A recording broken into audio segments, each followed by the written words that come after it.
first half. Intended for Art Monk. Get some congratulations from Everson Walls. The Raiders have gone ahead of San Diego 13-10. That's still in the second quarter. Mark Mosley has come on the field here with Theismann to hold. Miami 7-3 over the Jets now as Dan Marino just hit Mark Duper with a touchdown pass. Mosley now from, 49 yards? Yeah, it looks like they're going to mark it right on the 40, which would be 50 yards. Right, 49 and 3/4. Not going to get there. Dallas hangs to their lead, 3-0 as Joe Gibbs a little discouraged. I was a little bit surprised he didn't use Steve Cox. Well, you know, he was talking about that. He said if he ever gets a long one, he's going to use Steve Cox. Steve Cox last week kicked in practice a 68-yard field goal.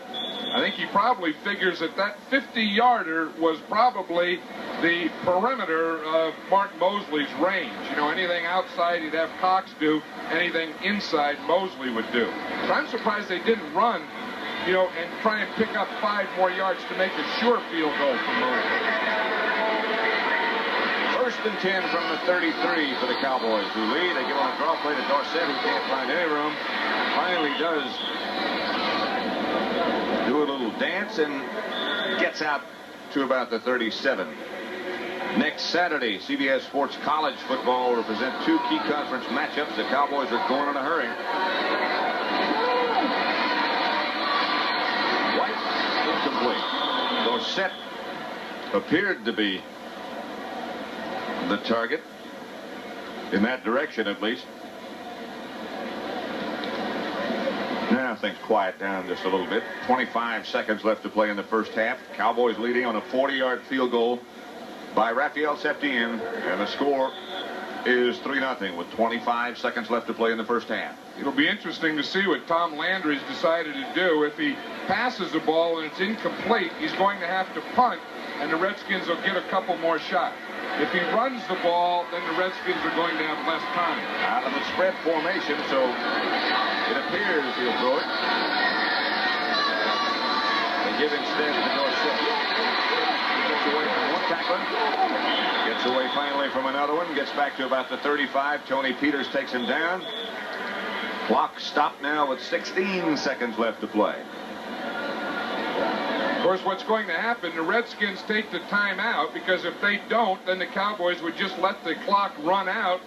Now they're going to punt, but the Redskins aren't going to have good field position. They always wonder about this, because unless they get a real good punt return here, how are they going to do something in 10 seconds that they haven't been able to do in 2 quarters? Or unless they put a lot of heat, or try to put a lot of heat on the Dallas punter, Saxon, and try to block it. That would be the thing to do, because you know, with 16 seconds, you might as well go for it. The punt block, even if you did get a roughing the punter, Dallas wouldn't have that much time to do anything about it. This is an ideal time to go for a punt block. 16 seconds remain on the clock in the first half, and you look at the total offense. The score is 3-0. And the total offensive efforts by both teams just come very close to being exactly even, 157 to 155, Washington. You know, as I look at this first half, Pat, it seems like to me they just sparred out here in the first half, and they're going to regroup in the locker room at halftime, and then the one that can come out and get the upper hand right off the bat will probably win this game. Ken Jenkins back deep. That's Mike Saxon, number 4. And it doesn't look like they're trying to block this punt. Set up a return. This is a good kick. A tough one to return, and Jenkins lets it bounce. It goes out of bounds. Hang time of 4.6 seconds. 8 seconds left on the first half game clock. 50-yard punt, and a good one, and out of bounds. Clock was going to stop anyway on the change of possession. So the Redskins have got a lot of work to do with 8 seconds remaining. Again, a reminder coming up at the half, George Allen, ex-Redskin coach, is in our studio in New York with Brent Musburger. And we will have an NFL Today and an update of all the scores around the league.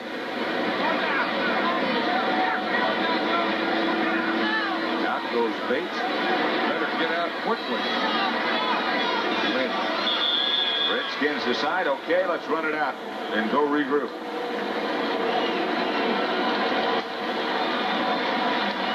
They head for the locker room. Rather surprising the score. It's Dallas 3-0 at the end of the first half at RFK Stadium in Washington. To get confidence, you need good situations. And when they get those poor situations, either by getting thrown for a loss or blitzed or penalties, they just don't play that well. And neither team, you watch them when it's 2nd and long and 3rd and long, and they both look a little skittish. Indeed, they did. Raphael Septien will kick off to begin the second half. Back deep for Washington, Ken Jenkins. Septien is responsible for all the points that have been scored in this contest, a 40-yard field goal. He hit another one, but the Cowboys had one of those 6 penalties, and they erased the points off the board. Here comes Septien.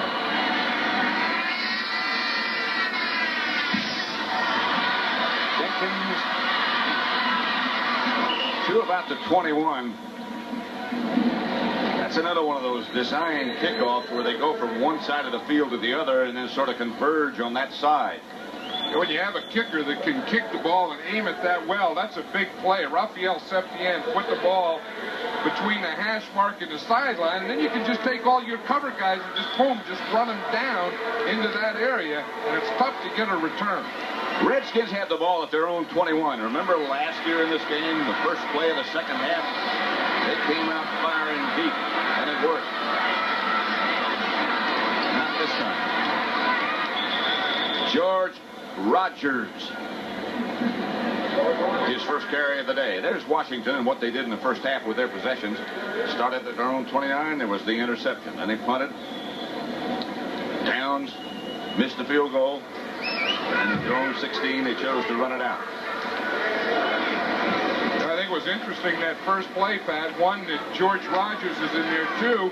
Their tight end, Donnie Warren, was in the backfield, as he is now, forming an I formation and becoming a lead blocker. They do that with Rogers more than with Ricketts. Rogers hammers over the left side. Randy White knocked him down about 2 yards shy of that first down. Now, this is a different way to get another big guy in the backfield. We know about the Bears and the refrigerator. With the Redskins, it's their tight end. It's number 85. They put him in with George Rogers, and he becomes the lead blocker, blocking out on a linebacker to the side of the run. 3rd down and 2. Opening seconds of quarter number 3.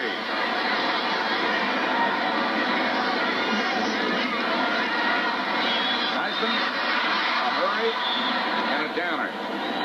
Jeffcoat put the pressure on him. I don't know why he ducked outside. He did. He slipped. And Washington will have to punt. Well, it just seems to me that any time they get in a passing down, they get a little too nervous. It shouldn't be that big a thing. I mean, you have to be able to run. You have to be able to pass.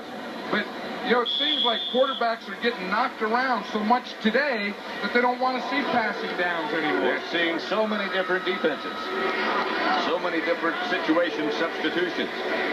It's not that old 4-3 look or the 3-4 look.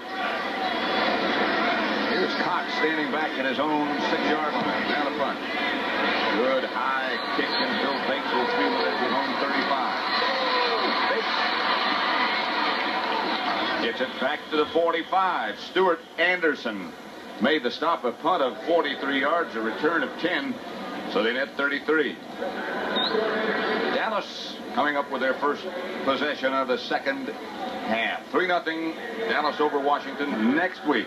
Their own 45. They lead 3-0 as we start the second half. 2 tight ends set up. Dorsett finds nothing. Neil Olkowitz was the first man in white to get there. Stop Dorsett. The Cowboys started out the first play of the second half. We see Fred Cornwell, the other tight end, going out with 2 tight ends, trying to spread that defense out, get those linebackers outside. But if you're going to run, you have to take care of that middle linebacker, Neil Olkowitz. You have to get him blocked. You're going to run against the Redskins. And getting him blocked is a tough chore. Kenny Newsom now is in with Dorsett in the backfield on 2nd and 11. They lost 2 yards. Here's Dorsett. No place to go. Monty Coleman was there in a hurry. Redskin defense does a good job of stringing this play out. You see, it's 2nd and long. The linebackers just come straight down the line. In the secondary, Tony Peters in the middle. That's what they formed a triangle, we call it. A guy outside the runner, a guy inside the runner, and a guy right in front of the runner. What you do is try and form a triangle on that guy. That was a perfect triangle. And no place to go for Dorsett. It's 3rd down and 12. Out of the spread formation, the shotgun is Danny White. Here come the Redskins on a blitz. White goes deep to Tony Hill. Got it. Barry Wilburn was the defender, but the blitz burned him. Tell you, that's what I thought I was doing. We were talking about that at halftime. Is on that thing when they put Barry Wilburn in. He's a rookie, and he's man-to-man on Tony Hill, especially when you get the blitz. You see, Hill just runs straight up, runs a little into the post. Danny White made a heck of a throw. Because Darrell Green, the other corner, is blitzing. Watch, from the right side of the screen, just as he's getting ready to throw it, there was Darrell Green hanging on him. He was falling backwards almost. On your back. 33-yard gain, 1st and 10, Dallas at the Redskin 24.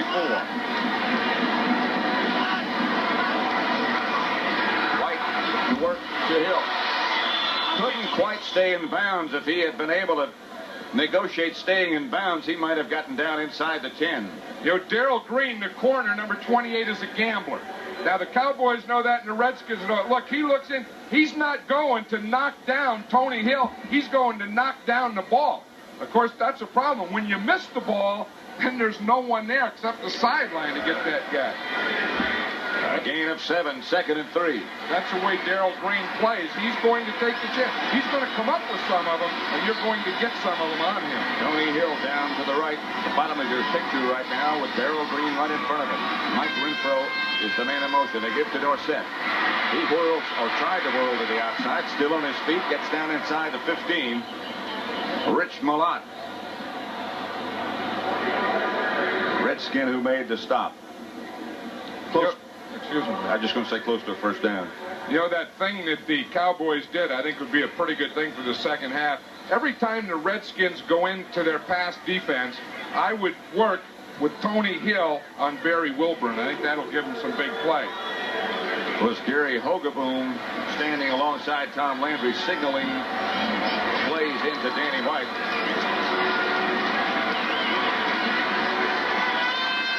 Taking some time back deep to tie his shoe. Now he's ready in formation, and White ready to go through 3rd and short. Newsom hammers down to about the 14. Is knocked backwards by Darrell Green, but I think he got the 1st down yardage needed. Tony Hill thinks so too. So there's Pat Haggerty. And that's the important thing. It's what Pat Haggerty thinks. Like it's official now, doesn't it?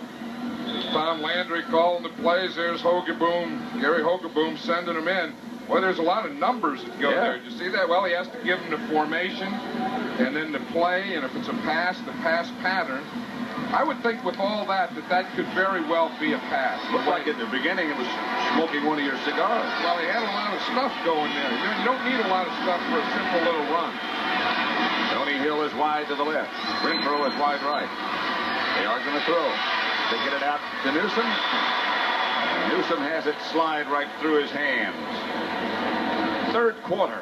Miami beating the Jets still 7-3, and the Raiders in San Diego tied 13-13.